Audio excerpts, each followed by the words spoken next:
ഇതിനു വേണ്ടി ആരും പുറത്തു പോകേണ്ടതില്ല. ഭക്ഷണം ഇവിടെ ഉണ്ട്. പ്രിയമുള്ളവരെ, 1984 തലയോലപ്പറമ്പിലെ ജാതിവിരുദ്ധ മതേതരവേദി കൺവെൻഷനിൽ പാർട്ടിയുടെ ഭാഗത്തു നിന്ന് MM സോമശേഖരൻ അവതരിപ്പിച്ച പ്രബന്ധം മുതൽ ഇന്ന് യുവ മാർക്സിസ്റ്റുകൾ ആയിട്ട് അറിയപ്പെടുന്ന PN സനാതനൻ, ആരുഷ്, അതുപോലെ തന്നെ MV കരുണാകരൻ, M ദിവാകരൻ എന്നിവരടക്കം കേരളത്തിലെ അക്കാദമിക് രംഗത്ത് ജാതിയെക്കുറിച്ച് നടക്കുന്ന ഗവേഷണ പഠനങ്ങൾക്ക് വെളിയിൽ അതിവിപുലമായ അന്വേഷണങ്ങളും പഠനങ്ങളുമായി സജീവമായി എഴുത്തുകളിലൂടെ തന്നെ രംഗത്ത് നിലയുറപ്പിച്ചിട്ടുണ്ട്. പല അടരുകളിലാണ് ഈ അന്വേഷണങ്ങളും പഠനങ്ങളും നടന്നുകൊണ്ടിരിക്കുന്നത്. അവരിൽ ഏറ്റവും പ്രധാനി, അങ്ങനെ പറയാമോ എന്ന് എനിക്കറിയില്ല, അതിന് സൈദ്ധാന്തികമായ മുന്നൊരുക്കങ്ങളോടുകൂടി ഗവേഷണ പഠനങ്ങൾ നടത്തുന്ന അവരുടെ ഇടയിൽ തന്നെ ഒരു പ്രതിദാനമായ MV കരുണാകരനെ അദ്ദേഹത്തിൻ്റെ ഈ വിഷയത്തിലുള്ള നിലപാടുകൾ അവതരിപ്പിക്കുന്നതിന് വേണ്ടി ആദരവോടുകൂടി ക്ഷണിച്ചുകൊള്ളുന്നു. അതിന് ആ പ്രഭാഷണത്തിന് ശേഷം, ഇപ്പോൾ 1:10 2 മണിയോടുകൂടി ഭക്ഷണം കഴിക്കാം എന്നാണ് കരുതുന്നത്. ഭക്ഷണത്തിന് ശേഷം നമ്മൾ ഈ സംവാദം തുടരും. ഇവിടെ എത്ര പേരുണ്ട് എന്നതിനേക്കാൾ ഉപരിയായി ഇത് റെക്കോർഡാക്കിക്കൊണ്ടിരിക്കുകയാണ്, രേഖപ്പെടുത്തിക്കൊണ്ടിരിക്കുകയാണ്. പൊതുസമൂഹത്തിലേക്ക് വിക്ഷേപിക്കുന്നതിന് വേണ്ടിയുള്ളൊരു ശ്രമമാണ് നമ്മൾ നടത്തുന്നത്. അപ്പോൾ ആ നിലയ്ക്ക് എല്ലാവരും പൂർണ്ണമായി ഈ സംരംഭത്തോട് സഹകരിക്കണം എന്നുകൂടി അഭ്യർത്ഥിച്ചുകൊണ്ട് MV കരുണാകരനെ പ്രഭാഷണം നടത്തുന്നതിന് വേണ്ടി ക്ഷണിച്ചു. പ്രിയമുള്ളവരെ, വളരെ ഗൗരവമേറിയ ഒരു വിഷയത്തെക്കുറിച്ചുള്ള ചർച്ചയാണ് ഇവിടെ നടക്കുന്നത്. ജാതി, വർഗം, ബ്രാഹ്മണ്യം, ഇതിനെക്കുറിച്ചുള്ള അംബേദ്കർ നിലപാടും മാർക്സിസ്റ്റ് നിലപാടും ചർച്ച ചെയ്യുന്ന ഈ സന്ദർഭത്തിൽ അധ്യക്ഷൻ CS മുരളി ചൂണ്ടിക്കാണിച്ചതുപോലെ നമ്മളൊക്കെ ഇത്തരം പ്രവർത്തനങ്ങൾക്ക് തുടക്കം കുറിച്ച CRC-CPIML എന്ന രാഷ്ട്രീയ പാർട്ടിയുടെ അനുഭവങ്ങളുമായി ബന്ധപ്പെട്ടുകൊണ്ട് ഈ വിഷയത്തെ സമീപിക്കാനാണ് ഞാൻ ആഗ്രഹിക്കുന്നത്. 84 ഇവിടെ തലയോലപ്പറമ്പിൽ വെച്ച് ഒരു ജാതിവിരുദ്ധ മതേതര വേദി രൂപീകരിക്കുന്നതിന് വേണ്ടിയുള്ള സമ്മേളനത്തോടു കൂടിയാണ് ഈ CRC-CPIML എന്ന സംഘടന ജാതിയെക്കുറിച്ചുള്ള ഗൗരവപൂർണമായ ഒരു അന്വേഷണത്തിന് ആരംഭമിട്ടത്. അന്ന് MM സോമശേഖരൻ ഉൾപ്പെടെയുള്ള ആളുകൾ അവതരിപ്പിച്ച പ്രബന്ധം അതുവരെ കമ്മ്യൂണിസ്റ്റുകൾക്ക് പരിചിതമല്ലാതിരുന്ന ഒരു മണ്ഡലത്തിലേക്ക് ഗൗരവപൂർവം നടത്തിയ ഒരു അന്വേഷണം അവിടെ ആരംഭിക്കുന്നുണ്ടായിരുന്നു. സ്വാഭാവികമായും അതിൻ്റെ തുടർച്ച എന്ന നിലയിൽ 1987 ഈ CRC-CPIML എന്ന് പറയുന്ന പാർട്ടിക്കകത്ത് തന്നെ രാഷ്ട്രീയമായ ധ്രുവീകരണം സംഭവിക്കുകയും KN രാമചന്ദ്രൻ്റെ നേതൃത്വത്തിലുള്ള ഒരു വിഭാഗം അതിൽ നിന്ന് പുറത്തു പോവുകയും കേവണുവിൻ്റെയും മുരളി കണ്ണമണ്ഡലിയുടെയും നേതൃത്വത്തിലുള്ള CRC-CPIML തുടർന്ന് ഈ വിഷയം ഗൗരവമായി തന്നെ അന്വേഷണത്തിന് വിധേയമാക്കുകയുണ്ടായി. 1987 പുതിയ ചില നിലപാടുകൾ അന്ന് പാർട്ടി മുന്നോട്ട് വെക്കുന്നുണ്ടായി. അതിലൊന്ന് ഈ ജാതി പ്രശ്നവുമായി ബന്ധപ്പെട്ടതാണ്, മറ്റൊന്ന് സ്ത്രീ വിമോചനവുമായി ബന്ധപ്പെട്ടുകൊണ്ടുള്ള വിഷയം, ദേശീയതയും പുത്തൻ കൊളോണിയലിസവും അന്നത്തെ രാഷ്ട്രീയ പരിപാടിയുമായി ബന്ധപ്പെട്ടുകൊണ്ട് പുതിയ രീതിയിൽ അവതരിപ്പിക്കുന്നു.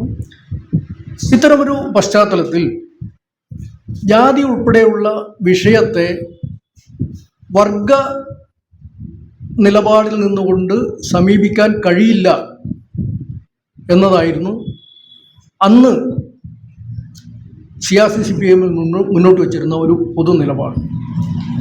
അഖിലേന്ത്യാ കമ്മിറ്റി തയ്യാറാക്കിയ പൊസിഷൻ പേപ്പറിൽ തന്നെ, ഈ വിഷയങ്ങളെക്കുറിച്ചുള്ള പൊസിഷൻ പേപ്പറിൽ തന്നെ അത് വ്യക്തമാക്കുന്നു. ജാതി, സ്ത്രീ, പരിസ്ഥിതി, ദേശീയത പോലുള്ള കാര്യങ്ങളൊക്കെ വർഗ സമരത്തിന് പുറത്തു നിൽക്കുന്ന ഒരു കാര്യമാണെന്നും അതുകൊണ്ട് വർഗപരമായ പരിഹാരത്തിലുപരി വർഗേതരമായ ഒരു തലത്തിൽ ഈ പ്രശ്നം അഡ്രസ്സ് ചെയ്യപ്പെടണം എന്ന ഒരു സമീപനമാണ് മുന്നോട്ട് വച്ചിരുന്നത്.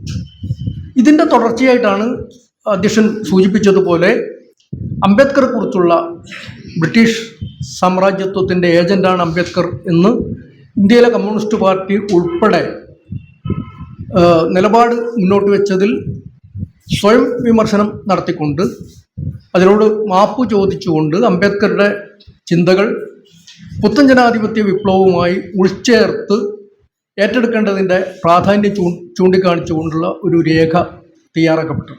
അത് CRC-CPM-ന്റെ അന്നത്തെ അഖിലേന്ത്യാ തലത്തിൽ, പ്രത്യേകിച്ച് എനിക്ക് തോന്നുന്നു മഹാരാഷ്ട്ര കമ്മിറ്റിയാണെന്ന് തോന്നുന്നു, അവിടെ ശരത് പാട്ടീൽ എന്ന് പറയുന്ന പഴയ ഒരു മാർക്സിസ്റ്റ് ഈ പറയുന്ന ജാതിയും വർഗവും തമ്മിലുള്ള ബന്ധത്തെക്കുറിച്ചൊക്കെയുള്ള ചർച്ചകളൊക്കെ നടക്കുകയും ഒരു പുസ്തകം തയ്യാറാക്കുകയും ചെയ്ത സമയത്ത് മഹാരാഷ്ട്ര കമ്മിറ്റി ഇത് പുതിയ രീതിയിൽ പഠന വിധേയമാക്കണം എന്ന് പറഞ്ഞുകൊണ്ട് അത്തരമൊരു നിർദ്ദേശം വെച്ചതിൻ്റെ അടിസ്ഥാനത്തിലാണ് ജാതിയെക്കുറിച്ച് ഗൗരവപൂർവ്വമുള്ളൊരു ചർച്ചയ്ക്ക് തുടക്കം കുറിക്കാനും അംബേദ്കറിനെ സംബന്ധിച്ച് സവിശേഷമായി പഠിക്കുന്നതിനും വേണ്ടിയൊക്കെ ഒരു ഉപസമിതി രൂപീകരിക്കുകയും അത് എനിക്ക് തോന്നുന്നത് കണ്ണമ്പള്ളിയാണ് അതിൻ്റെ പ്രധാനപ്പെട്ട ആ കമ്മിറ്റിയുടെ ഉത്തരവാദിത്വം നിർവഹിച്ചതെന്നാണ് ഞാൻ മനസ്സിലാക്കുന്നത്. അങ്ങനെയാണ് അംബേദ്കറിന് എതിരെയുള്ള വിമർശനത്തിന് മറുപടി പറഞ്ഞുകൊണ്ട് ആ ഒരു രേഖയൊക്കെ തയ്യാറാക്കിയത്.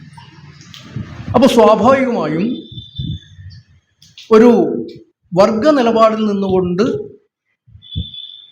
പരിശോധിക്കാൻ കഴിയാത്ത വിധത്തിലുള്ള നിരവധി പ്രശ്നങ്ങൾ ജാതി പ്രശ്നവുമായി ബന്ധപ്പെട്ടുകൊണ്ട് ഉന്നയിക്കപ്പെടുന്നുണ്ട് എന്നുള്ളതായിരുന്നു അന്ന് സംഘടന കണ്ടെത്തിയ ഒരു പൊതു നിലപാട്. അതിന് ചൂണ്ടിക്കാണിച്ച ഒരു പ്രധാനപ്പെട്ട കാര്യം സാമ്പത്തിക വർഗ സമീപനത്തിൻ്റെ അല്ലെങ്കിൽ അങ്ങനെ ഒരു ഇക്കണോമിക് റിഡക്ഷനിസ്റ്റ് കാഴ്ചപ്പാടാണ് പൊതുവിൽ മാർക്സിസ്റ്റുകൾ മുന്നോട്ട് വച്ചിരുന്നത് എന്ന് വേണുവിനെ പോലെ ആളുകൾ പിന്നീട് അത് വിശദമായി തന്നെ എഴുതുകയുണ്ടായി. അപ്പോൾ ഈ ജാതി എന്ന് പറയുന്ന സാമൂഹ്യ സംഘടനാ രൂപത്തിൻ്റെ പ്രവർത്തനം ഇതുമായി ബന്ധമില്ലാത്ത സവിശേഷ തലങ്ങളിലാണ് നടക്കുന്നത്. ഉദാഹരണത്തിന് മാർക്സിസ്റ്റുകൾ സാധാരണഗതിയിൽ പറയുന്നത്, ഇപ്പോൾ മാനിഫെസ്റ്റോ തന്നെ തുടങ്ങുന്നത് മനുഷ്യ സമൂഹത്തിൻ്റെ ചരിത്രം, വർഗസമരത്തിൻ്റെ ചരിത്രമാണ്. നാളിതുവരെയുള്ള ചരിത്രം പിന്നീട് എഴുതപ്പെട്ട ചരിത്രം മാറ്റുന്നുണ്ട്. ഈ വർഗസമരത്തിൻ്റെ ചരിത്രമാണ്. അപ്പോൾ വർഗസമരത്തിൻ്റെ ചരിത്രം പറയുമ്പോൾ മാനിഫെസ്റ്റോയിൽ തന്നെ തുടങ്ങുന്നത് എങ്ങനെയാണ്? ബൂർഷ്വാ പ്രോൾട്ടേറിയറ്റ്. ഇപ്പോൾ ബൂർഷ്വാ എന്ന് പറയുന്നത് ഉൽപ്പാദനോപാധികളുടെ ഉടമസ്ഥർ, പ്രോൾട്ടേറിയറ്റ് എന്ന് പറയുന്നത് ഇങ്ങനെ ഉൽപ്പാദനോപാധികളൊന്നും ഇല്ലാതെ സ്വന്തം അധ്വാന ശക്തി മാത്രം വിറ്റ് ജീവിക്കേണ്ടി വരുന്ന ആളുകൾ ഇങ്ങനെ നിർവഹിക്കുന്നുണ്ട് മാനിഫെസ്റ്റോയിൽ. അപ്പോൾ സ്വാഭാവികമായും ഇന്ത്യയിലേക്ക് നമ്മൾ വരുമ്പോൾ എന്താ കാണുന്നത്? ഉൽപ്പാദന ഉപാധികളുടെ ഉടമകൾ ആയവരല്ലാത്ത ആളുകൾക്ക് സാമൂഹ്യമായ പ്രത്യേക പദവികൾ ലഭ്യമാകുന്നു. ഉദാഹരണത്തിന് ഒരു ദരിദ്രനായ ഒരു ബ്രാഹ്മണൻ, ഈ ദരിദ്രനായ ബ്രാഹ്മണൻ അയാൾക്ക് ഉൽപ്പാദനോപാധികളൊന്നും അയാളുടെ കൈവശം ഉണ്ടാകണമെന്നില്ല. അങ്ങനെ ഇല്ലാതിരിക്കുന്ന സമയത്ത് തന്നെ അദ്ദേഹത്തിൻ്റെ സാമൂഹ്യ പദവി ഉയർന്നതാണ്. ഇവിടുത്തെ പരമ്പരാഗതമായ രീതി പരിശോധിച്ച് നോക്കിയാൽ രാജാക്കന്മാരുൾപ്പെടെ ഇയാൾ ബഹുമാനിക്കണം. അപ്പോൾ അങ്ങനെയുള്ള ഒരു പ്രത്യേക സാഹചര്യം ഇവിടെ നിലനിൽക്കുന്നത് കൊണ്ട് ഇത് പരമ്പരാഗത രീതിയിലുള്ള ഒരു വർഗ വിശകലനത്തിൻ്റെ പരിധിക്കകത്ത് വരുന്നതല്ല. ഇതാണ് പ്രധാനമായും ചൂണ്ടിക്കാണിച്ച ഒരു കാര്യം.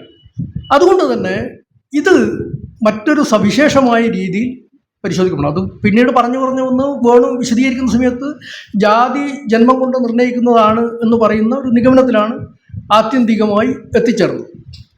അപ്പോൾ യഥാർത്ഥത്തിൽ ഈ വർഗസമരത്തിൻ്റെ സാധാരണഗതിയിൽ നമ്മൾ മനസ്സിലാക്കിയ പ്രയോഗത്തിലൂടെയോ അതിൻ്റെ മറ്റ് രീതികളിലൂടെയോ പരിഹരിക്കാൻ കഴിയാത്ത വിധത്തിലുള്ള ഒരു പ്രശ്നമായി ജാതി പ്രശ്നത്തെ പരിഗണിക്കേണ്ടതുണ്ട് എന്നൊരു നിഗമനത്തിലെത്തുന്നു. അങ്ങനെ അത് ഒരു വർഗേതര ഘടകം എന്ന് പറയുന്ന ഒന്നായി അവതരിപ്പിക്കപ്പെട്ടു. അപ്പോൾ സ്വാഭാവികമായി ഇവിടെ തന്നെ ഒരു മാർക്സിസ്റ്റ് വിരുദ്ധമായ ഒരു രീതി പാർട്ടി സ്വീകരിച്ചിട്ടുണ്ട് എന്നുള്ളതാണ് വളരെ പ്രകടമായിട്ടുള്ള ഒരു കാര്യം. ഇപ്പോൾ മാർക്സ് ഒരു കാര്യത്തെക്കുറിച്ച് അന്വേഷിക്കുമ്പോൾ അതിന് ആധാരമായി സ്വീകരിക്കുന്ന ഒരു രീതിയുണ്ട്, വിചിന്തന രീതി. ഈ വിചിന്തന രീതിയുടെ സവിശേഷത എന്താണ് എന്ന് നമ്മൾ ആദ്യം മനസ്സിലാക്കണം. അങ്ങനെ മനസ്സിലാക്കുമ്പോഴാണ് നമുക്കിതിലെ പ്രകടമായ തകരാറുകൾ ബോധ്യപ്പെടുക. ഉദാഹരണത്തിന് മാർക്സിയൻ ഡയലക്റ്റിക്സ് അല്ല, പൊതുവിൽ ഡയലക്റ്റിക്സ്, ഹെഗൽ മുന്നോട്ട് വെക്കുന്ന ഡയലക്റ്റിക്സ് തന്നെ പരിശോധിച്ച് നോക്കിയാൽ നമുക്ക് മനസ്സിലാക്കാൻ പറ്റുന്ന കാര്യം എന്താണ്? ഒരു ഗണം നമ്മൾ എടുക്കുമ്പോൾ ആ ഗണത്തെ നമ്മൾ എങ്ങനെയാണ് പഠിക്കേണ്ടത്?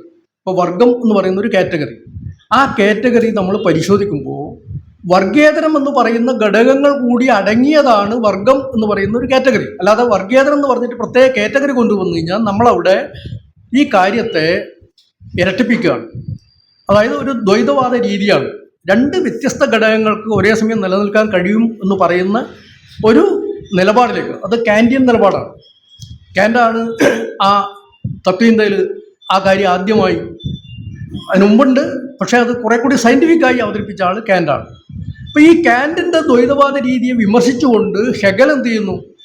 ഇതിൻ്റെ തകരാറുകൾ എന്തുകൊണ്ടാണ് കാന്റിയൻ ചിന്തക്ക് യഥാർത്ഥ പ്രശ്നങ്ങൾക്ക് പരിഹാരം കാണാൻ കഴിയാത്ത വിധത്തിൽ അപരിഹാര്യ വൈരുദ്ധ്യമായി ഈ വൈരുദ്ധ്യങ്ങളൊക്കെ ഉയർന്നു വന്നത് എന്തുകൊണ്ട് എന്ന് ഹെഗൽ കൃത്യമായി വിശദീകരിക്കുന്നുണ്ട്. അങ്ങനെ വിശദീകരിക്കുമ്പോൾ സ്വാഭാവികമായി ചൂണ്ടിക്കാണിക്കുന്ന കാര്യം എന്താണ്?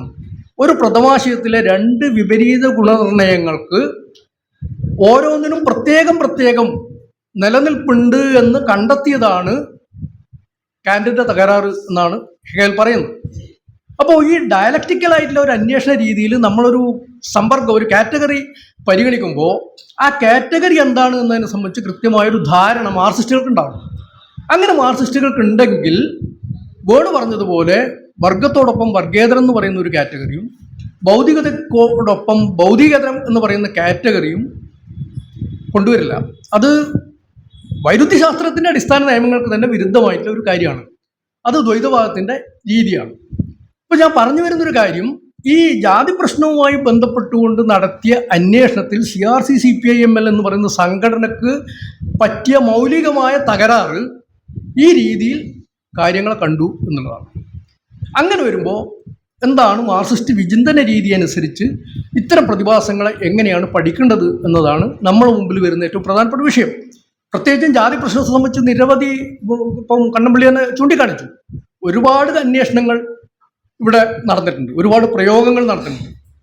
അപ്പോഴും ജാതി നിർമൂലനം എന്ന് പറയുന്ന, അംബേദ്കർ തന്നെ മുന്നോട്ട് വെച്ച ജാതി നശീകരണം എന്ന് പറയുന്ന ഒരവസ്ഥയിലേക്ക് നമ്മുടെ സമൂഹം മാറിയില്ല.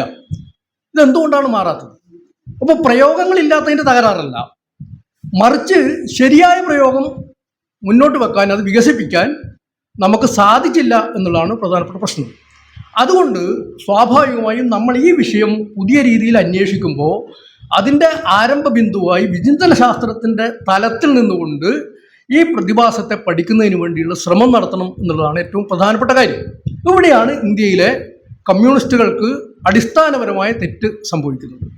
ആ അടിസ്ഥാനപരമായ തെറ്റ് നമ്മൾ പറയാം, ഇന്ത്യയിലെ കമ്മ്യൂണിസ്റ്റ് പ്രസ്ഥാനം രൂപം കൊണ്ടതിന് ശേഷം നാളിതുവരെയുള്ള ചരിത്രം പരിശോധിച്ച് നോക്കിയാൽ മാർക്സിന്റെ വൈരുദ്ധ്യാത്മക വിചിന്തന രീതി എന്ത് എന്ന് മനസ്സിലാക്കിക്കൊണ്ട് ഇന്ത്യയിലെ സാമൂഹ്യ വൈരുദ്ധ്യങ്ങളെ പഠിക്കാനും അത് പരിഹരിക്കുന്നതിന് ആവശ്യമായ വിധത്തിലുള്ള രാഷ്ട്രീയ ഇടപെടൽ നടത്താനും ഇന്ത്യയിലെ കമ്മ്യൂണിസ്റ്റ് പാർട്ടിക്ക് കഴിഞ്ഞില്ല എന്നുള്ളതാണ് യാഥാർത്ഥ്യം. ജാതി ഉൾപ്പെടെയുള്ള പ്രശ്നങ്ങൾ പരിഹരിക്കപ്പെടാതെ പോകുന്ന അവിടെയാണ്. മാർക്സിസ്റ്റ് കമ്മ്യൂണിസ്റ്റ് പാർട്ടിയിൽ നിന്ന് ഭിന്നിപ്പ് ഉണ്ടായതിനു ശേഷം CPM രൂപം കൊണ്ടു, പിന്നീട് 67 നക്സൽ പ്രസ്ഥാനം രൂപം കൊണ്ടതിന് ശേഷം നിരവധി ML പ്രസ്ഥാനങ്ങളും രൂപം കൊണ്ടു. ഈ പ്രസ്ഥാനങ്ങളൊക്കെ തന്നെ അടിസ്ഥാനപരമായ മാർക്സിസ്റ്റ് വിചിന്തന രീതി ഉപയോഗിച്ചുകൊണ്ട് സാമൂഹ്യ വൈരുദ്ധ്യങ്ങളെ മനസ്സിലാക്കാനോ പഠിക്കാനോ അതിനെ നേരിടുന്നതിനാവശ്യമായ രീതിയിലുള്ള വിപ്ലവ പ്രയോഗം വികസിപ്പിക്കാനോ തയ്യാറായില്ല എന്നുള്ളതാണ് നമ്മൾ നേരിട്ടുകൊണ്ടിരിക്കുന്ന ഏറ്റവും പ്രധാനപ്പെട്ട ഒരു പ്രതിസന്ധി.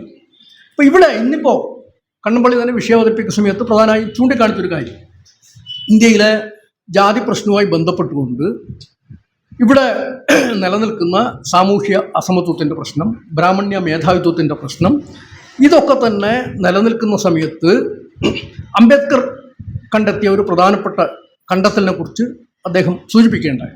അത് ജാതി എന്ന് പറയുന്നത് കേവലം തൊഴിൽ വിഭജനം മാത്രമല്ല, അത് തൊഴിലാളികൾക്കിടയിൽ കൂടി വിഭജനം സൃഷ്ടിക്കുന്ന ഒരു പ്രതിഭാസമാണ്. അപ്പോൾ സ്വാഭാവികമായും എങ്ങനെയാണ്, അംബേദ്കർ ചോദിക്കുന്ന ചോദ്യമാണ്, എങ്ങനെയാണ് നിങ്ങൾക്ക് ഇന്ത്യയിൽ ഈ മുഴുവൻ തൊഴിലാളികളെയും അണിനിരത്തിക്കൊണ്ട് ഒരു വിപ്ലവ പ്രസ്ഥാനത്തിലൂടെ വിപ്ലവ പ്രക്രിയക്ക് നേതൃത്വം കൊടുക്കാൻ കഴിയുക? കാരണം അവിടെ തൊഴിലാളികൾക്ക് യോജിക്കാൻ പറ്റുന്നില്ല. ഒരു നായർ തൊഴിലാളിയാണെങ്കിൽ മറ്റേത് ദളിത് തൊഴിലാളിയാണ്, ഇഴവ തൊഴിലാളിയാണ്. അപ്പോൾ ഈ ജാതീയമായ വേർതിരിവ് നിലനിൽക്കുന്നത് കൊണ്ട് യഥാർത്ഥത്തിൽ ഇത് തൊഴിലാളികളെ തന്നെ ഭിന്നിപ്പിക്കുന്ന ഒരു പ്രതിഭാസമായി നിലനിൽക്കുന്നത് കൊണ്ട് കമ്മ്യൂണിസ്റ്റുകാർക്ക് ഇന്ത്യയിൽ അവരുടെ പ്രവർത്തനം മുന്നോട്ട് കൊണ്ടുപോകാൻ കഴിയില്ല എന്ന് പറയുന്നൊരു വിമർശനം മുന്നോട്ട് പോകുന്നത്. യഥാർത്ഥത്തിൽ മാർക്സിസ്റ്റ് രീതി അനുസരിച്ചുകൊണ്ട്, നേരത്തെ ഞാൻ പറഞ്ഞ പോലെ ഒരു വിചിന്തന രീതി അനുസരിച്ചുകൊണ്ട് മാർക്സിൻ്റെ ഒരു മെത്തേഡ് എന്താണ്? പലപ്പോഴും ഇവിടെ മാർക്സിസത്തിനെതിരായിട്ടാണ് ഇന്നത്തെ ജാതി നിലപാട് ഉയർത്തിപ്പിടിക്കുന്ന സംഘടനകൾ പലപ്പോഴും ശക്തമായ വിമർശനം മാർക്സിസത്തിനെതിരെ ഉന്നയിക്കുന്നത്.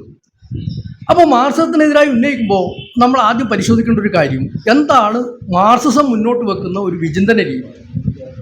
അപ്പോൾ ആ വിചിന്തന രീതി എന്തെന്ന് പരിശോധിക്കുമ്പോൾ മാർക്സ് ആരംഭിക്കുന്ന എവിടുന്ന? നമ്മുടെ സമൂഹത്തിനകത്ത് നിലനിൽക്കുന്ന ഈ ആധിപത്യ വിധേയത്വ ബന്ധം, ആ ബന്ധം ആവിർഭവിച്ച എങ്ങനെയാണ്? നേരത്തെ പറഞ്ഞ പോലെ എല്ലാ മനുഷ്യരാശിയുടെ ചരിത്രം പരിശോധിക്കുമ്പോൾ എല്ലാ രാജ്യങ്ങളിലും അടിസ്ഥാനപരമായ സാമൂഹ്യ വിഭജനവും തൊഴിൽ വിഭജനവും ഉണ്ടാകുന്നുണ്ട്. ഈ തൊഴിൽ വിഭജനം എങ്ങനെയാണ് രൂപപ്പെട്ടു വന്നത്? ആ തൊഴിൽ വിഭജനം രൂപപ്പെട്ടു വന്നതിൻ്റെ ഫലമായിട്ട് എന്താണ് സംഭവിച്ചത്? മാർക്സ് പറയുന്നത് ആ തൊഴിൽ വിഭജനത്തിലൂടെയാണ് യഥാർത്ഥത്തിൽ മിച്ചോൽപാദനം തട്ടിയെടുക്കുന്ന രീതിയിലുള്ള ഒരു പ്രക്രിയ വികസിച്ചത്. അതിൻ്റെ ഫലമായി സ്വകാര്യ സ്വത്ത് ഉണ്ടാകുന്നു. ഈ സ്വകാര്യ സ്വത്തുമായി ബന്ധപ്പെട്ടുകൊണ്ട് അടിസ്ഥാനപരമായി ഈ ആധിപത്യവർഗത്തിൻ്റെ ഭരണകൂടം ഉൾപ്പെടെ സ്ഥാപിച്ച് ആ അവസ്ഥ നിലനിർത്തിക്കൊണ്ട് ചൂഷണം നിലനിൽക്കുന്നു, മനുഷ്യൻ്റെ സ്വാതന്ത്ര്യം തടയപ്പെടുന്നു. ഇത്തരം ഒരു പശ്ചാത്തലത്തിൽ മനുഷ്യൻ്റെ സ്വാതന്ത്ര്യം സാക്ഷാത്കരിക്കാൻ കഴിയണമെങ്കിൽ നിങ്ങൾക്ക് അടിസ്ഥാനപരമായി ഈ അസ്വാതന്ത്ര്യത്തെ സൃഷ്ടിച്ച എല്ലാ ഘടകങ്ങളെയും, സമൂഹത്തിലെ എല്ലാ ഘടകങ്ങളെയും ഇല്ലായ്മ ചെയ്യുന്നതിന് വേണ്ടിയുള്ള പ്രവർത്തനം നിങ്ങൾ നടത്തണം. ആ പ്രവർത്തനം നടത്തണമെങ്കിൽ ആദ്യം എന്ത് വേണം? നമുക്ക് അതിനെക്കുറിച്ച് ഒരു തിരിച്ചറിവുണ്ടാവണം. ഇങ്ങനെ തിരിച്ചറിവുണ്ടാവണം. നമ്മളെ എവിടെയാണ് ചൂഷണം ചെയ്യപ്പെടുന്നത്, ഏത് കാരണങ്ങൾ കൊണ്ടാണ്, അല്ലെങ്കിൽ നമ്മുടെ സ്വാതന്ത്ര്യത്തെ തടയുന്ന ഘടകങ്ങൾ എന്താണ്, അതെങ്ങനെയാണ് സമൂഹത്തിനകത്ത് പ്രവർത്തിച്ചുകൊണ്ടിരിക്കുന്നത്, ഇതിനെ സംബന്ധിച്ച് വ്യക്തമായൊരു തിരിച്ചറിവാദ്യം ഇത് ഇല്ലാതാക്കാൻ ശ്രമിക്കുന്ന വിഭാഗത്തിനുണ്ടാകണം. അപ്പോൾ അങ്ങനെയാണ് മാർക്സ് തൊഴിലാളി വർഗത്തെ ചരിത്രത്തിലെ ഈ പുരോഗമന വർഗമായി വിലയിരുത്തുന്നതും എല്ലാ അടിമത്വത്തെയും എല്ലാ അസമത്വത്തെയും ഇല്ലാതാക്കാൻ കഴിയുന്ന ഒരേ ഒരു വർഗം ചരിത്രത്തിൽ തൊഴിലാളി വർഗമാണ് എന്ന ഒരു നിഗമനത്തിലേക്ക് എത്തുകയും ചെയ്യുന്നു. അപ്പോൾ ഈ തൊഴിലാളി വർഗത്തെ ഇങ്ങനെ നിർവചിക്കുമ്പോൾ മാർക്സ് തന്നെ പറഞ്ഞൊരു കാര്യമുണ്ട്. ഉദാഹരണത്തിന് ബ്രിട്ടനിൽ ലുഡൈറ്റ് പ്രസ്ഥാനം എന്ന് പറഞ്ഞൊരു പ്രസ്ഥാനം ഉണ്ടായിട്ടുണ്ട്. അവിടെ വ്യവസായവൽക്കരണം നടക്കുന്ന സമയത്ത് ആരംഭഘട്ടത്തിലൊക്കെ തന്നെ തൊഴിലാളികൾ ഈ യന്ത്രങ്ങളൊക്കെ തന്നെ തല്ലിത്തകർക്കുന്ന നിരവധി സമരങ്ങൾ അവിടെ ഉണ്ടാകുന്നു. ഈ സമരങ്ങളൊക്കെ നടക്കുന്ന സമയത്ത് മാർക്സ് പറയുന്ന ഒരു കാര്യം എന്താ? തൊഴിലാളി വർഗത്തിൻ്റെ അപക്വമായ ഒരു അവസ്ഥയിൽ നിന്നാണ് തൊഴിലാളി വർഗം ഇങ്ങനെ പ്രതികരിക്കുന്നത്. അതായത് അവർക്ക് തിരിച്ചറിവില്ല യഥാർത്ഥത്തിൽ എന്തുകൊണ്ട് ഈ യന്ത്രം ഞങ്ങളുടെ ശത്രുക്കളായി. ആ അനുഭവമാത്ര തലത്തിൽ തൊഴിലാളികളെ സംബന്ധിച്ചിടത്തോളം അവരുടെ യന്ത്രങ്ങളാണ്, അവരുടെ മുമ്പിൽ വരുന്ന ശത്രു യന്ത്രമാണ്. അതുകൊണ്ട് ആ യന്ത്രത്തെ തകർക്കുക. അങ്ങനെയാണ് ആദ്യം തൊഴിലാളികൾ സമരരംഗത്തേക്ക് വരുന്നത്. പക്ഷേ മാർക്സ് പറയുന്നത് എന്താണ്? നിങ്ങൾക്ക് ആ യന്ത്രങ്ങൾ തകർത്തുകൊണ്ട് നിങ്ങളുടെ അടിമാവസ്ഥയെ അല്ലെങ്കിൽ അസ്വാതന്ത്ര്യാവസ്ഥയെ ഇല്ലായ്മ ചെയ്യാൻ പറ്റില്ല. കാരണം ഈ യന്ത്രങ്ങൾ സൃഷ്ടിക്കപ്പെട്ടതിന് ഒരു രാഷ്ട്രീയ ക്രമം രൂപപ്പെട്ടു വന്നതിൻ്റെ ഫലമായിട്ടുണ്ടായതാണ്. അത് എങ്ങനെയാണ് ചരിത്രത്തിൽ ഉൽപ്പാദന പ്രക്രിയയുമായി ബന്ധപ്പെട്ടുകൊണ്ട് നിരവധി സാമൂഹ്യ ഘടനകൾ, രാഷ്ട്രീയ ഘടനകൾ രൂപം കൊള്ളുന്നത് എന്നതിനെ സംബന്ധിച്ചുള്ള കൃത്യമായ ശാസ്ത്രീയമായ ധാരണ നമുക്കുണ്ടാവണം. അങ്ങനെ ധാരണകൾ ഉണ്ടാകുമ്പോൾ മുതലാളിത്തം എന്ന് പറയുന്ന ഒരു ഘടന നിലനിൽക്കുന്ന സാഹചര്യത്തിൽ മുതലാളിത്തം എന്ന് പറയുന്ന സാമൂഹ്യ സംവിധാനത്തെ തകർക്കാതെ അതിനകത്തെ അസമത്വങ്ങളെ ഇല്ലായ്മ ചെയ്യാൻ കഴിയില്ല. ആ തിരിച്ചറിവുണ്ടാകുന്ന തൊഴിലാളി വർഗത്തെയാണ് മാർക്സ് സ്വയം കണ്ടെത്തിയ വർഗം, സ്വയം തിരിച്ചറിഞ്ഞ വർഗം എന്ന നിലയിൽ തൊഴിലാളി വർഗം എന്ന് പറയുന്ന ഒരു സംജ്ഞ മുന്നോട്ട് വെക്കുന്നത്.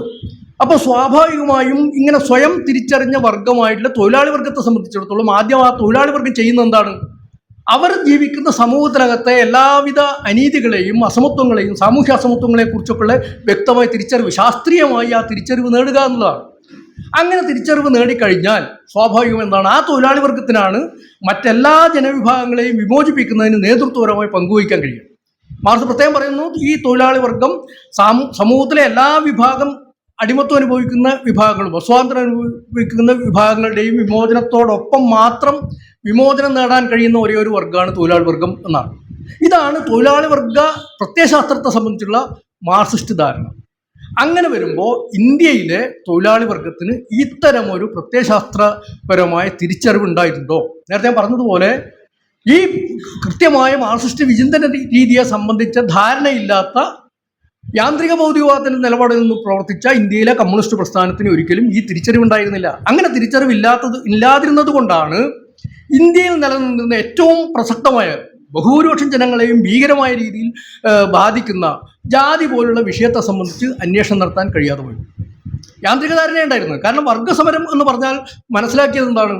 വിപ്ലവത്തിലൂടെ സ്വാഭാവികമായി നമ്മൾ നടക്കുന്ന വർഗസമരത്തിന്റെ സ്വാഭാവിക ഗതിക്രമത്തിനിടയിൽ പരിഹരിക്കപ്പെടുന്ന ഒരു വിഷയമാണ് ഇന്ത്യയിലെ ജാതി പ്രശ്നത്തിൻ്റേത് എന്നാണ് ഇന്ത്യൻ കമ്മ്യൂണിസ്റ്റ് പാർട്ടി വിലയിരുത്തിയത്. അല്ലാതെ ഓരോ സമൂഹത്തിൻ്റെയും ചരിത്രപരമായ സവിശേഷതകൾ മനസ്സിലാക്കിക്കൊണ്ട് ഈ വിപ്ലവ പ്രയോഗത്തിന് നേതൃത്വം കൊടുക്കാൻ ഇന്ത്യയിലെ കമ്മ്യൂണിസ്റ്റ് പ്രസ്ഥാനത്തിന് കഴിഞ്ഞിരുന്നില്ല.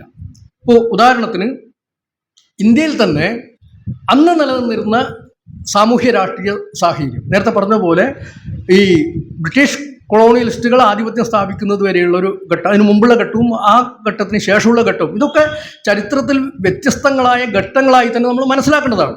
അതാണ് ചരിത്രപരമായ ഭൗതികവാദത്തിൻ്റെ ഒരു പ്രത്യേക അന്വേഷണ രീതിയുടെ ഒരു പ്രത്യേകത എന്ന് പറയുന്നത്. അതാണ് സാർവത്രികമായ ഒരു ഘടകം ഉണ്ടാവും എല്ലാ സംഭവത്തിനും. അത് ലോകവ്യാപകമായി നിലനിൽക്കുന്ന സംഭവമാണ്. അപ്പോൾ വർഗസമരം എന്ന് പറയുന്ന ഒരു പരികല്പനയെ മാർക്സ് എടുക്കുന്നത് അതൊരു സാർവത്രിക പരികല്പനയാണ്. ലോക ചരിത്രത്തിൽ നിന്ന് അമൂർത്തവൽക്കരിക്കപ്പെട്ട ഒരു പരികല്പനയാണ് വർഗസമരം എന്ന് പറയുന്നത്. ഈ വർഗസമരം എന്ന് പറയുന്ന സാർവത്രിക പരികല്പന പൊതുവിൽ അംഗീകരിക്കുമ്പോഴും സവിശേഷമായ ഘടകങ്ങൾ ഓരോ രാജ്യത്തിൻ്റെയും ചരിത്രഘട്ടങ്ങൾക്കും ഉൽപാദന ശക്തികളുടെ വികാസത്തിൻ്റെ ചരിത്രഘട്ടങ്ങൾക്കും അനുസൃതമായിട്ട് നിലവിൽ വരും. അത് മാർക്സ് 1952 വെഡ്മേർക്ക് എഴുതിയ കത്തിൽ വളരെ വ്യക്തമായി പറയുന്നുണ്ട്. വർഗസമരം എന്ന് പറയുന്നത് ഞങ്ങളുടെ കണ്ടുപിടുത്തമല്ല, മറിച്ച് നമുക്ക് മുമ്പേ സാമൂഹ്യശാസ്ത്രകാരന്മാർ വർഗസമരത്തെക്കുറിച്ച് പറഞ്ഞിട്ടുണ്ട്. അതിൻ്റെ സാമ്പത്തിക അടിസ്ഥാനം ബൂർഷ്വാ സാമ്പത്തികകാരന്മാർ വ്യക്തമാക്കി കഴിഞ്ഞിട്ടുണ്ട്. ഞങ്ങൾ പറയുന്നത് ഇത്രമാത്രമാണ്. അതായത് വർഗസമരം എന്ന് പറയുന്നത് ഒരു നിർദ്ദിഷ്ട ഉൽപാദന ശക്തികളുടെ വികാസഘട്ടവുമായി ചരിത്രപരമായി ബന്ധപ്പെട്ട് നിൽക്കുന്ന ഒരു പ്രതിഭാസമാണ് വർഗസമരം. അങ്ങനെ വരുമ്പോൾ വർഗസമരത്തിന് സവിശേഷ രൂപങ്ങളുണ്ടാവും. ഓരോ രാജ്യത്തിലെയും പ്രത്യേക സാഹചര്യങ്ങൾക്കനുസരിച്ച് സവിശേഷ രൂപങ്ങളുണ്ടാവും. അപ്പം അങ്ങനെ വരുമ്പോൾ ഇന്ത്യയിലെ സവിശേഷമായ ഒരു രൂപമാണ് ഈ പറയുന്ന ജാതി വ്യവസ്ഥയുമായി ബന്ധപ്പെട്ടുകൊണ്ടുള്ളത്. അതിനെ നമ്മൾ അങ്ങനെ മനസ്സിലാക്കണം. അങ്ങനെ മനസ്സിലാക്കിക്കൊണ്ട് സാർവത്രികതയും സവിശേഷതയും തമ്മിലുള്ള ബന്ധം, അതിൻ്റെ വൈരുദ്ധ്യാത്മക ബന്ധം എന്താണ് എന്ന് തിരിച്ചറിഞ്ഞുകൊണ്ട് നേരത്തെ പറഞ്ഞതുപോലെ കൃത്യമായ തൊഴിലാളി വർഗ പ്രത്യയശാസ്ത്ര ബോധം ആർജിച്ച ഒരു തൊഴിലാളി വർഗ പാർട്ടിയെ സംബന്ധിച്ചിടത്തോളം ജാതി ഉൾപ്പെടെയുള്ള എല്ലാ വൈരുദ്ധ്യങ്ങളും ഇല്ലായ്മ ചെയ്തുകൊണ്ട് മാത്രമേ തൊഴിലാളി വർഗത്തിന്റെ വിമോചനത്തിന്റെ മുന്നുപാധിയാണ് ഈ ജാതി ഉൾപ്പെടെയുള്ള പ്രശ്നങ്ങളൊക്കെ തന്നെ പരിഹരിക്കുക എന്നുള്ളത് എന്ന ഒരു തിരിച്ചറിവ് ഇവിടുത്തെ കമ്മ്യൂണിസ്റ്റ് പാർട്ടിക്ക് ഉണ്ടാവുമായിരുന്നു, തൊഴിലാളി വർഗ പ്രസ്ഥാനത്തിൽ ഉണ്ടാവുമായിരുന്നു.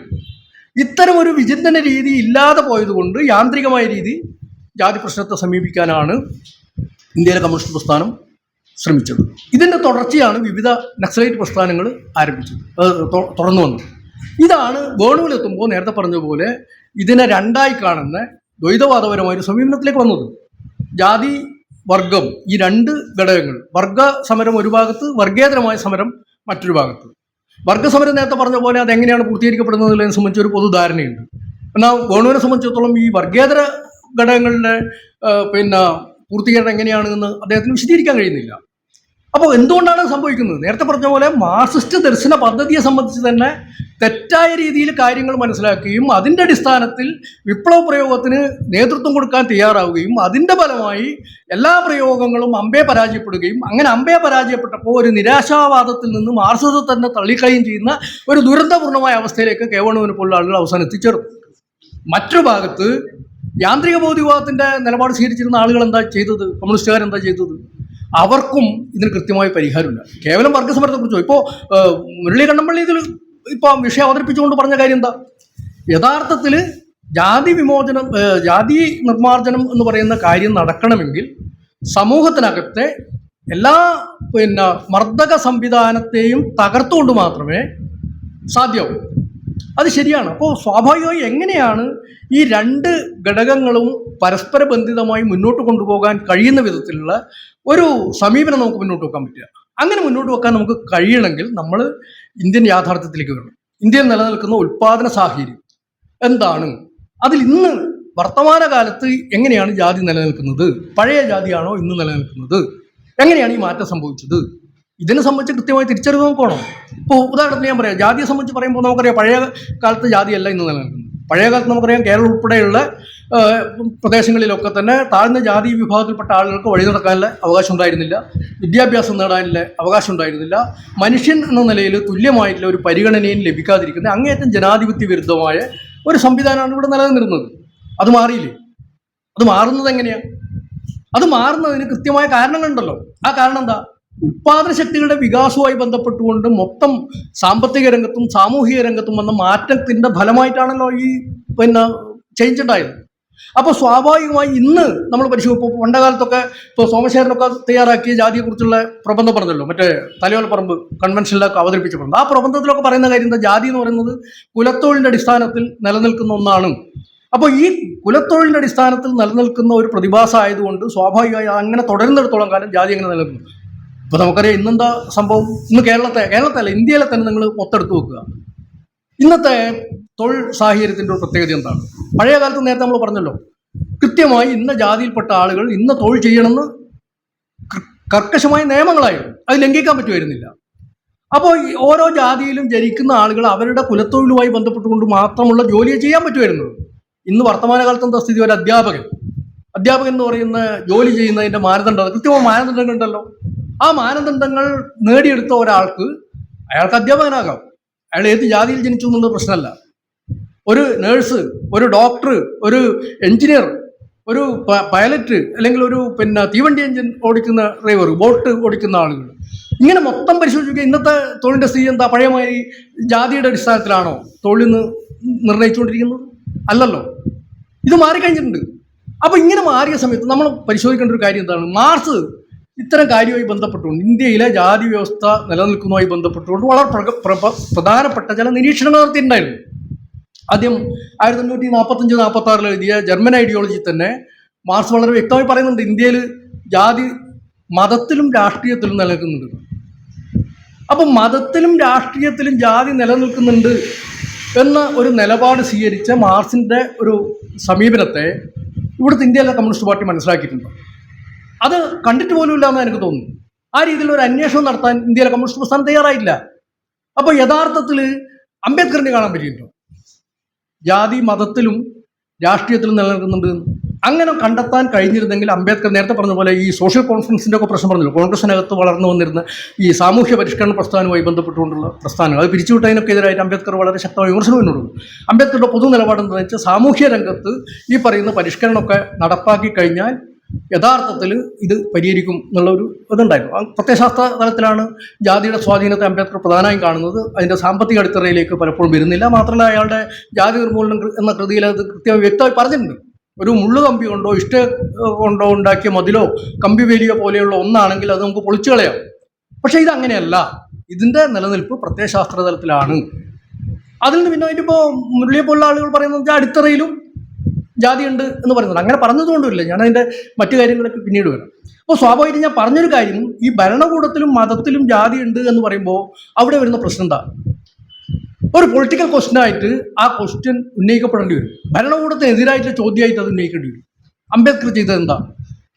ഇവിടെ ബ്രിട്ടീഷ് സാമ്രാജ്യത്വം അതിശക്തമായി നിലനിൽക്കുന്ന സമയത്ത് അതുമായി ബന്ധപ്പെട്ടുകൊണ്ട് ഇവിടുത്തെ ബ്രാഹ്മണ്യത്വവുമായി സന്ധി ചെയ്തുകൊണ്ട് ഈ പറയുന്ന ജാതി ജന്മി ചൂഷണത്തെയൊക്കെ തന്നെ നിലനിർത്തിയിരുന്ന ഒരു സാമൂഹ്യ സാഹചര്യത്തിൽ ബ്രിട്ടീഷുകാർക്കെതിരായുള്ള സമരത്തിൻ്റെ പ്രാധാന്യം അംബേദ്കർ അവഗണിച്ചു. അപ്പോൾ അതിൻ്റെ കാരണം എന്താ? ഇവിടെ ബ്രിട്ടീഷുകാരെ മാറ്റി നിങ്ങൾ കോൺഗ്രസിൻ്റെ നേതൃത്വത്തിലോ അല്ലെങ്കിൽ മറ്റേതെങ്കിലും വിഭാഗത്തിൻ്റെ നേതൃത്വത്തിലോ അധികാരം സ്ഥാപിക്കപ്പെട്ടു കഴിഞ്ഞാൽ അവിടെ ദളിതൻ ഈ രീതിയിൽ ഭീകരമായ രീതിയിൽ ചൂഷണത്തിന് വിധേയാവുന്നതാണ് അംബേദ്കറുടെ ഒരു സമീപനം. ആ നിലപാടെടുത്തതിൻ്റെ ഫലമായിട്ടാണ് ബ്രിട്ടീഷ് ഏജൻ്റാണെന്നൊക്കെ പറഞ്ഞുകൊണ്ടുള്ള വിമർശനം അംബേദ്കർ സ്ഥിരമായിട്ട് വന്നത്. അപ്പോൾ സ്വാഭാവികമായും ഈ നിലപാടിലെ വൈരുദ്ധ്യം എന്തുകൊണ്ടാണ് പ്രകടമാകുന്നത്? ഒരു പ്രതിഭാസത്തെ നിങ്ങൾ മനസ്സിലാക്കുന്ന സമയത്ത് സമഗ്രമായി അതിൻ്റെ ഉത്ഭവം, വികാസം, അതിൻ്റെ നാശം, ഇതിനെ സംബന്ധിച്ച് ശാസ്ത്രീയമായൊരു ധാരണ ഇല്ലെങ്കിൽ നിങ്ങൾക്ക് തെറ്റായ രീതിയിൽ ഈ കാര്യങ്ങൾ മനസ്സിലാക്കി തെറ്റായ പ്രയോഗത്തിൽ ഏർപ്പെടേണ്ടി വരും. അത് പരാജയപ്പെടുകയും ചെയ്യും. ഇത് തന്നെയാണ് അംബേദ്കർക്ക് സംഭവിക്കുന്നത്. ഒരു മതത്തിലെ പ്രശ്നം മാത്രമായിട്ടാണ് അംബേദ്കർ ഇതിനെ കണ്ടത്. ഈ പരിവർത്തനത്തെ, മാറ്റത്തെ കാണുന്നില്ല. ഓരോ ചരിത്ര ഘട്ടത്തിലും ഓരോ പ്രതിഭാസവും എങ്ങനെ മാറിക്കൊണ്ടിരിക്കുന്നു, അത് ഏതെല്ലാം പ്രതിഭാസങ്ങളുമായി പരസ്പര ബന്ധിതമായിട്ടാണ് പ്രവർത്തിച്ചുകൊണ്ടിരിക്കുന്നത്. ഇങ്ങനെ പ്രവർത്തിച്ചുകൊണ്ടിരിക്കുന്ന പ്രതിഭാസത്തെ ഇല്ലായ്മ ചെയ്യാൻ ഏതൊക്കെ രീതിയിലുള്ള പ്രവർത്തനങ്ങളാണ് നമുക്ക് നടത്തേണ്ടി വരിക? ഈ കാര്യങ്ങൾ ശരിയായ രീതിയിൽ മനസ്സിലാക്കാതെ ഒരു പോസിറ്റിവിസ്റ്റ് നിലപാട്, ഇപ്പം വേണമൊക്കെ ചെയ്യുന്ന അതാണ്, പോസിറ്റിവിസ്റ്റ് നിലപാടാണ് അയാൾ മുന്നോട്ട് വെക്കുന്നത്. ഒരു ഭാഗത്ത് വർഗമുണ്ടെന്ന് പറയും, മറ്റൊരു ഭാഗത്ത് വർഗീയതരമായ പ്രശ്നങ്ങളുണ്ടെന്ന് പറയും. അംബേദ്കറുടെയും ഒരു നിലപാട് ഒരു രീതിയിൽ അത് തന്നെയാണ്. മാത്രമല്ല, അംബേദ്കറെ സംബന്ധിച്ചിടത്തോളം നമുക്കറിയാം, അംബേദ്കർ ബ്രിട്ടീഷ് കൊളംബിയ യൂണിവേഴ്സിറ്റിയിൽ പഠിച്ചുകൊണ്ടിരിക്കുന്ന സമയത്ത് അദ്ദേഹത്തിൻ്റെ പ്രൊഫസർ ജോൺ ഡൂയി, ഈ ജോൺ ഡൂയി എന്ന് പറയുന്നത് യൂട്ടിലിറ്റേറിയൻ തിയറിയുടെ വക്താവാണ്, അമേരിക്കൻ തത്വചിന്തകനാണ്, അദ്ദേഹത്തിൻ്റെ ഫേബിയൻ സോഷ്യലിസ്റ്റ് ആയിരുന്നു. ഈ ചിന്താധാരകളാണ് അംബേദ്കർ പ്രധാനമായി സ്വാധീനിച്ചത്, അംബേദ്കർ തന്നെ വ്യക്താക്കുന്നത്. അപ്പോൾ സ്വാഭാവികമായി ഇങ്ങനെയുള്ള ചിന്താ പദ്ധതികളുമായി ബന്ധപ്പെട്ടുകൊണ്ടാണ് അംബേദ്കറിൻ്റെ പദ്ധതികളൊക്കെ തന്നെ ആവിഷ്കരിച്ചത്. അല്ലാതെ മാർക്സ് മുന്നോട്ട് വെച്ചിരിക്കുന്ന ശാസ്ത്രീയമായ ചരിത്രപരമായ ഭൗതികവാദത്തിൻ്റെ രീതിശാസ്ത്രം അംബേദ്കറിന് അറിയില്ല. അപ്പോൾ അംബേദ്കർ നമ്മൾ അതിന് കുറ്റപ്പെടുത്തേണ്ട കാര്യമൊന്നുമില്ല. അംബേദ്കർ ഒരു ബൂർഷ്വാ സാമൂഹിക പരിഷ്കർത്താവ് എന്ന തലത്തിലുള്ള ഒരു ദൗത്യമാണ് ഏറ്റെടുത്തിരുന്നത്. അത് അദ്ദേഹം നിർവഹിച്ചിട്ടുണ്ട്. ആ അർത്ഥത്തിലുള്ള പ്രസക്തിയാണ് അംബേദ്കറിന്. അപ്പോൾ അംബേദ്കറുടെ പരിമിതി എന്ന് പറയുന്നത് നേരത്തെ നമ്മൾ പറഞ്ഞതുപോലെ മനുഷ്യ വിമോചനവുമായി ബന്ധപ്പെട്ടുകൊണ്ട് മാർക്സ് മുന്നോട്ട് വെച്ചതുപോലെ ശാസ്ത്രീയമായ ഒരു അന്വേഷണ രീതിയോ ഒരു പ്രതിഭാസത്തിൻ്റെ പരിഹാരത്തിന് ബാധകമാകുന്ന വിധത്തിലുള്ള കാര്യങ്ങളോ കണ്ടെത്താനോ അത് മുന്നോട്ട് വെക്കാനോ അംബേദ്കർ കഴിഞ്ഞില്ല. അത് അംബേദ്കറുടെ പരിമിതിയാണ്. ഈ രീതിയിലാണ് നമ്മൾ അംബേദ്കറിനെ വിലയിരുത്തേണ്ടത്. അപ്പോൾ മാർക്സിസ്റ്റ് രീതി ശാസ്ത്രീയമാണ് എന്ന് നമ്മൾ പറയുന്നത് അത് കൃത്യമായി ഒരു പ്രതിഭാസത്തെ വിശകലനം ചെയ്യുന്നതിന് വേണ്ടി സ്വീകരിക്കുന്ന രീതിശാസ്ത്രം സയൻറ്റിഫിക്കാണ്. അത് വർഗസമര സിദ്ധാന്തം എന്ന് പറയുന്നത് ആ രീതിയിൽ സമഗ്രമായിട്ടുള്ള ഒരു പദ്ധതിയാണ്. ആ വർഗസമര സിദ്ധാന്തത്തെ ഒരു സാമ്പത്തിക ന്യൂനീകരണവാദത്തിലേക്ക് കൊണ്ടുവരുന്ന ആളുകൾ ഇന്ത്യയിലെ കമ്മ്യൂണിസ്റ്റുകാരൊക്കെ തന്നെ ചെയ്ത അതാണ്. അപ്പോൾ ഈ കമ്മ്യൂണിസ്റ്റുകാരുടെ യാന്ത്രികവാദത്തിൻ്റെ പ്രയോഗത്തിൽ നിന്നാണ് കമ്മ്യൂണിസത്തിനെതിരായി മാർക്സിസത്തിനെതിരായി വിമർശനം വന്നത്. അപ്പോൾ ആ വിമർശനത്തെ മറികടക്കുന്ന വിധത്തിലുള്ള യാതൊരു ശ്രമങ്ങളും ഇവിടുത്തെ ഒരു കമ്മ്യൂണിസ്റ്റ് പാർട്ടി ഗ്രൂപ്പുകളും നടത്തിയില്ല എന്നുള്ളതാണ് നമ്മൾ അഭിമുഖീകരിക്കുന്ന ഒരു പ്രധാനപ്പെട്ട പ്രശ്നം. ഞാനിതിൻ്റെ വിശദാംശങ്ങളിലേക്ക് ഇപ്പോൾ പോകുന്നില്ല. അപ്പോൾ സ്വാഭാവികമായി നമുക്ക് ചൂണ്ടിക്കാണിക്കാനുള്ള ഒരു കാര്യം, മാർക്സിയൻ ദർശന പദ്ധതി, അതായത് നമ്മൾ ഇന്ന് അഭിമുഖീകരിക്കുന്ന പ്രശ്നത്തിൻ്റെ പരിഹാരം എന്ന് പറയുന്നത് വിചിന്തന ശാസ്ത്രത്തിൻ്റെ തലത്തിൽ ശരിയായ രീതിയിൽ നമ്മൾ കാര്യങ്ങൾ മനസ്സിലാക്കുന്നതിലൂടെ, അതായത് മാർക്സിയൻ വിചിന്തന രീതി പ്രയോഗിച്ചുകൊണ്ട് ഈ പറയുന്ന ജാതിയുടെയും വർഗത്തിൻ്റെയും പ്രശ്നങ്ങളൊക്കെ തന്നെ പരിഹരിക്കുന്നതിനാവശ്യമായ വിധത്തിലുള്ള ഒരു സൈദ്ധാന്തിക വ്യക്തത ആർജിച്ചുകൊണ്ട് മാത്രമേ ഇത്തരം പ്രശ്നങ്ങൾക്ക് ശാസ്ത്രീയമായ ഒരു പരിഹാരം നിർദ്ദേശിക്കാനാവൂ. അത് മാർക്സിസത്തിൻ്റെ രീതിശാസ്ത്രത്തിൽ മാത്രമേ സാധ്യമാകൂ എന്ന് വിശ്വസിക്കുന്ന ഒരാളാണ് ഞാൻ. അതിന് വിശദാംശങ്ങൾ വേണമെങ്കിൽ പിന്നീട് നമുക്ക് ചർച്ച ചെയ്യാവുന്നതാണ്. ആമുഖമായി ഇത്രയും പറഞ്ഞുകൊണ്ട് ഇതിൻ്റെ മറ്റു പ്രായോഗിക കാര്യങ്ങളൊക്കെ ബന്ധപ്പെട്ടുകൊണ്ട് കുറേ കൂടി വിശദമായി സനാതൻ അവതരിപ്പിക്കും എന്നുള്ളതുകൊണ്ട് ഞാൻ പിന്നെ അതിലേക്ക് കടക്കുന്നുമില്ല. അപ്പോൾ ഇത്രയും പറഞ്ഞുകൊണ്ട് ഞാൻ അവസാനിക്കുന്നു.